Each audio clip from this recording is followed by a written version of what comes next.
रीट की तैयारी करने वाले लाखों प्रतियोगियों को मेरा नमस्कार। साथियों, अक्सर आपके कमेंट मिलते हैं कि कौन सी बुक पढ़ें। आज इसी टॉपिक में मैं आप सभी के सम्मुख चर्चा करने वाला हूं। मैं अपना निजी एक्सपीरियंस शेयर करूंगा और साथ ही साथ में अपने अनुभव को बांटूंगा आपके साथ कि कौन सी बुक बेटर है और कहां से खरीदें और उसमें क्या आपको देखना है। इससे पहले मैं बताना चाहूँगा कि जैसे ही आप रीट का फॉर्म भरने जाएं तो उससे पहले आप सभी नियमों को अच्छी तरह से पढ़ें। अभी तक जो नोटिफिकेशन जारी किया गया है उसमें पूरी बातें नहीं है, और जैसे ही आप फॉर्म भरने जाएंगे तो वहाँ आपको डेस्कटॉप पे सारे नियम देखने को मिलेंगे। आप अच्छी से सभी नियमों को पढ़ें, जल्दबाजी बिल्कुल भी नहीं करें, एक एक नियम को समझें। आपको किसी भी नियम के बारे में संदेह हो तो अपने किसी भी मित्र से, अपने गुरुजन से या किसी भी साथी से आप उसके ज़रूर विचार विमर्श करें। अन्यथा आप मुझे कमेंट के माध्यम से भी, मेरे से भी उस संबंधी पूछ सकती हैं। मैं आपको ज़रूर उसका आंसर देने की कोशिश करूँगा। साथियों, बात अपनी चल रही थी कि बुक कौन सी पढ़ें। ये बहुत ही ज़रूरी और एक अहम बात है और होनी भी चाहिए, क्योंकि बुक के बेस पे ही हमें आगे बढ़ना है। आज मार्केट के अंदर हज़ारों पुस्तकें प्रकाशित पड़ी है आपको, लेकिन असली बात तो ये है कि कौन सी ऐसी बुक है जो हमें पार लगा सकती है। कौन सा वो राइटर है जिसके क्वेश्चन एग्ज़ाम में आ सकती हैं, या ऐसा कौन सा प्रकाशक है जिसकी भाषा हमें समझ में आ सकती है। ये प्रश्न बहुत ही साधारण जरूर है, लेकिन विचारणीय है।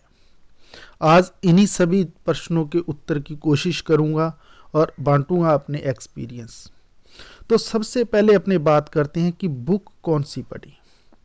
तो साथियों, इसके लिए हम विद्यार्थी को 3 हिस्सों में बांटते हैं।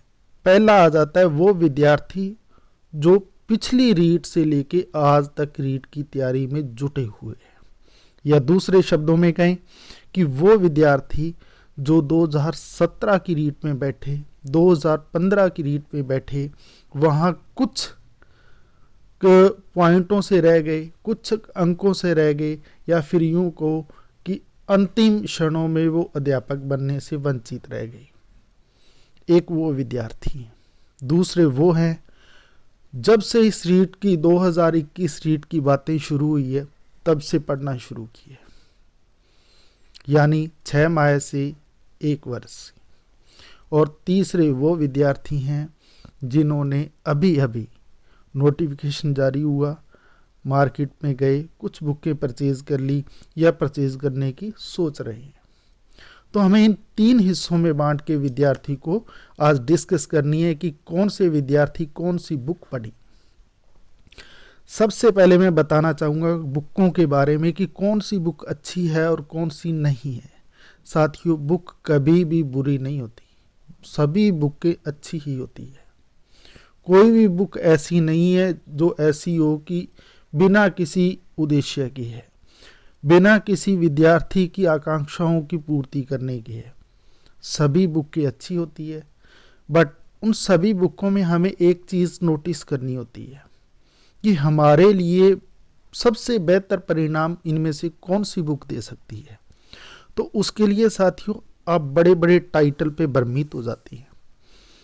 मार्केट में जाते हो, बुक शॉप पे जाके देखते हो, हज़ारों पुस्तकें देखने को मिलती है, बड़े बड़े अक्षरों में रीट रीट रीट लिखा होता है, और आप उसी रीट के स्लोगन के पीछे अपने जो असली विचार होते हैं, आपके जो असली क्वेश्चन होते हैं, उनको आप खो देते हो। आपको क्या करना है, कोई भी बुक बुरी नहीं है, ये पहला क्वेश्चन अपने दिमाग में फिट कर लेना है। दूसरी बात, बुक कौन सी खरीदनी है, इससे पहले आपको एक काम और करना है। वो ये करना है कि जिस परीक्षा में आप बैठ रहे हो, जैसे आप L1 में बैठ रहे हो या फिर L2 में बैठ रहे हो, तो उसके लिए सबसे पहले आपको क्या करना है, अपने सिलेबस को अच्छी तरह से पढ़ना है। बुक खरीदने से पहले आपको क्या करना है, दोबारा मैं रिपीट कर रहा हूँ, बुक खरीदने से पहले आपको क्या करना है, अच्छी तरह से अपने सिलेबस को पढ़ना है। और जब आपके दिमाग में आपका सिलेबस फिट हो गया, आपको पता चल गया कि मेरे सिलेबस में कौन से पॉइंट हैं, कौन से बिंदु हैं, तो फिर आप जाइए शॉप पे, फिर दुकानदार को जाके कहिए कि भैया हमें रीड की बुक दिखाइए। या अपने किसी मित्र से भी सलाह ले सकती हैं कि ऐसी कौन सी बुक है जिसके अंदर मेरे ये सभी सिलेबस के बिंदु शामिल हैं। अब दुकान पे जाइए आप। दुकान पे जाने के बाद आपको करना क्या है, सबसे पहले आप दुकानदार को बोलिए कि हमें रीड की बुकें दिखाओ। वो आपको 2, 3, 4 या और अनेक प्रकार की पुस्तकें आपके सामने रख देगा। आप धैर्यपूर्वक उन बुकों को खोलिए। सबसे पहले आप उसके सिलेबस पे जाइए और देखिए कि आपके रीड के सिलेबस के अकॉर्डिंग उसमें सारे बिंदु है या नहीं है।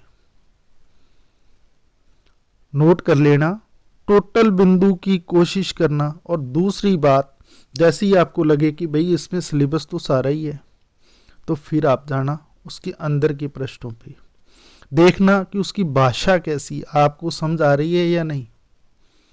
पुस्तकें अनेक प्रकार की है, सभी राइटर हैं वो उच्च योग्यताधारी होते हैं, लेकिन कुछ राइटर ऐसे होते हैं जिनकी शब्दावली सभी विद्यार्थियों के पहुंच में नहीं होती, उन जिनको हम कह देते हैं कि टफ शब्दावली है।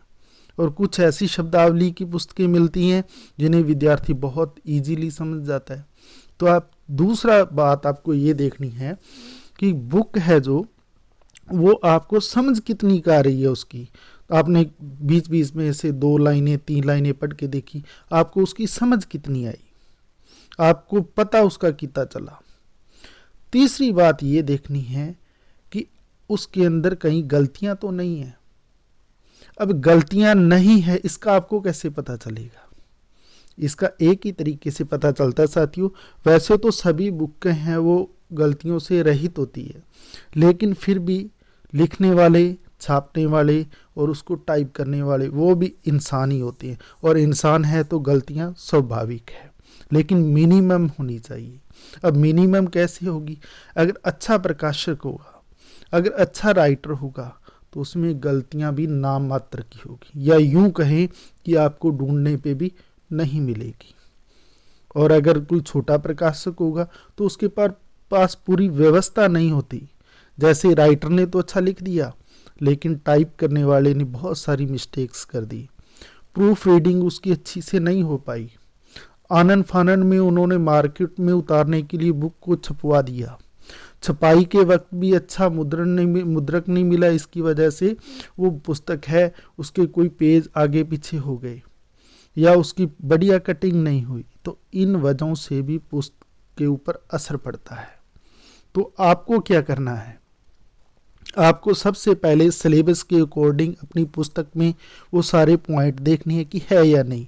दूसरी बात देखनी है कि वो आपको कितनी समझ आ रही है। और तीसरी बात देखनी है कि वो अच्छे प्रकाशक की हो और अच्छे राइटर की हो।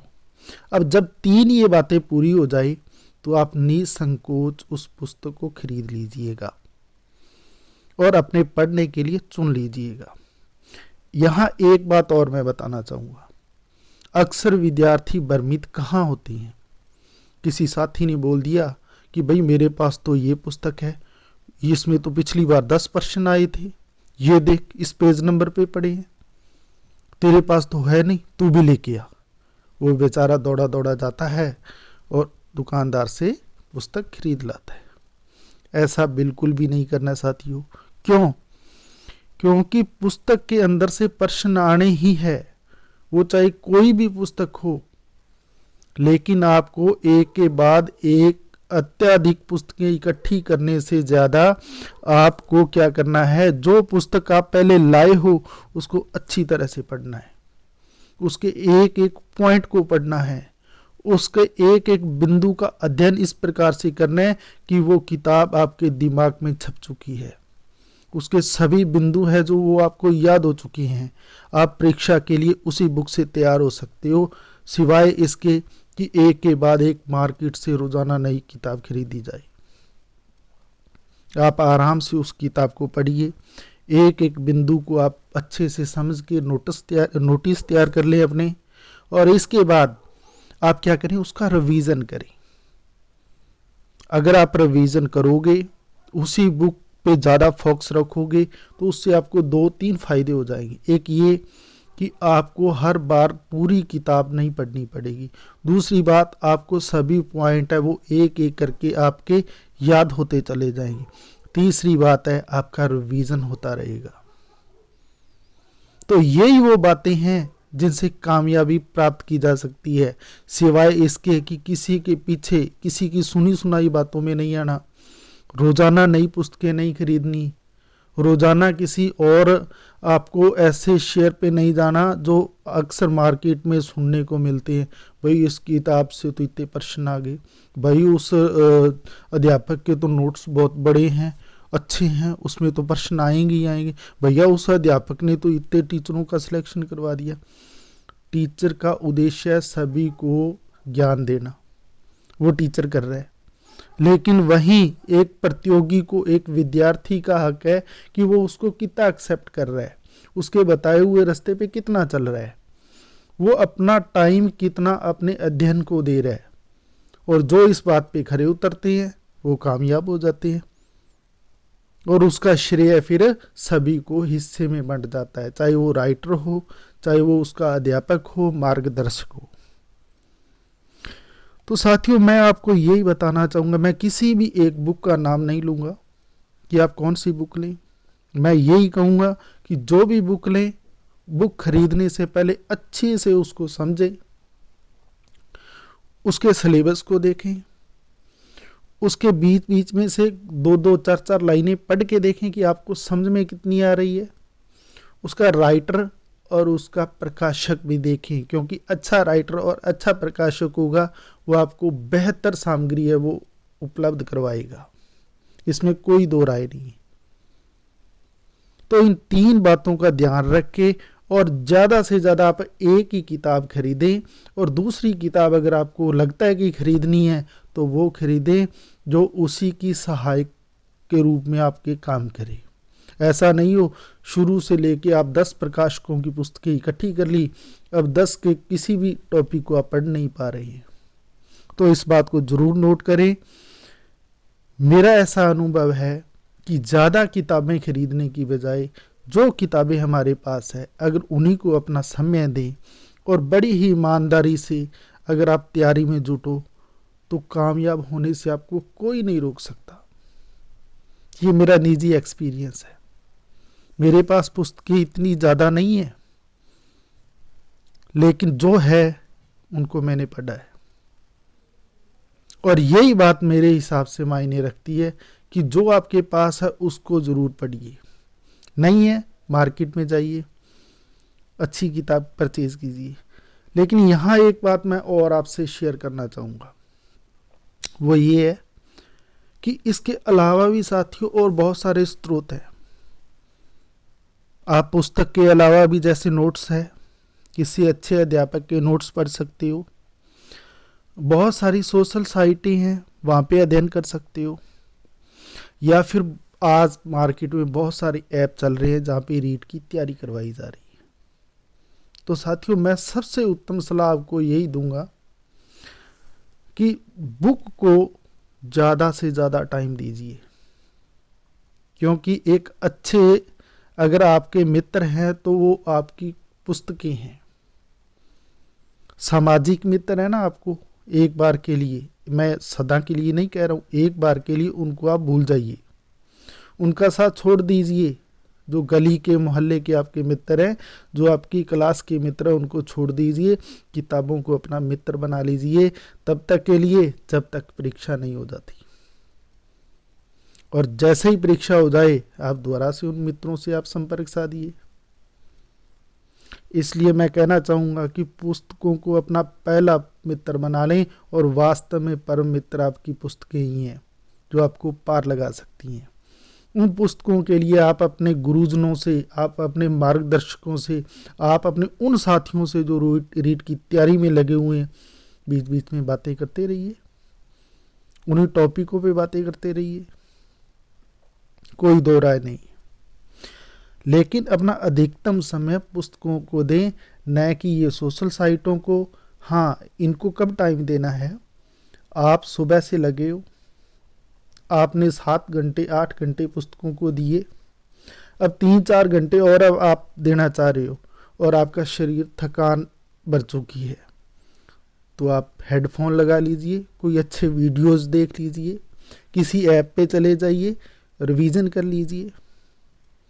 लेकिन ये बात नोट रखिए, आपका जो केंद्र बिंदु है वो एक पुस्तक है। अगर साथियों इस प्रकार से आपने मेहनत की तो मेरे को लगता है कि आपको कामयाब होने से कोई नहीं रोक पाएगा। साथियों, ये मेरे निजी एक्सपीरियंस थे जो आपके साथ शेयर किए। मैं इसी आशा के साथ सभी विद्यार्थियों को एक बार फिर यही सलाह दूंगा कि पुस्तकें कोई बुरी नहीं होती है, सभी पुस्तकें अच्छी होती है। आप जो भी पुस्तक खरीदें उसको अच्छे से पढ़ें। अच्छी पुस्तक खरीदने के लिए मैंने तरीका बता दिया, और आप कमेंट करके भी मुझे बता सकते हो कि ये आपको कैसा लगा। मैं किसी एक पुस्तक का नाम नहीं लूँगा, लेकिन फिर भी मैंने आपको बता दिया कि कौन सी पुस्तकें अच्छी है। तो आप इस रास्ते पे चलते हुए जल्द कामयाबी प्राप्त करें, इसी आशा के साथ मिलता हूँ किसी और वीडियो के अंदर। तब तक के लिए धन्यवाद साथियों।